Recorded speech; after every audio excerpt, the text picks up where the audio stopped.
Hello दोस्तों, नमस्ते प्रणाम। आप सबके स्वागत बटे हमारा यूट्यूब चैनल में, फेसबुक पेज में। तो आज हम लेके आइल बनी आप सबके बीच में एगो छोटा सा प्यारा सा तुलसी विवाह गीत।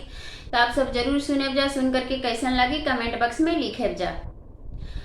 आंगन में बेदिया बनाई भी, तुलसी लगाई भी हो, हे सखी चांदन चौका पुराई भी, दिया ना जराई भी हो, हे सखी आंगना में चौका पुराई भी, दिया ना जराई भी हो।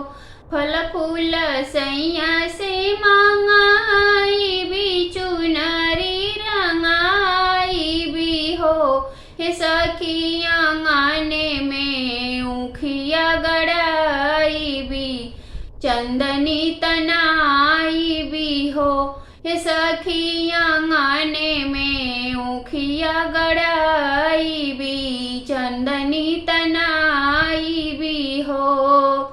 सेनुरा से तुलसी के टीका भी सोहारी गाई भी हो, हे सखी घिउआ का पूरा के बाती तयरती उतार भी हो, हे सखी घिउआ का पूरा के बाती तयरती उतार भी हो, हे सखिया दुनु जने शीशा झुकाई भी, धन्य हो जाई भी हो, हे सखी दुनु जने शीशा झुकाई भी, धन्य हो जाई भी हो।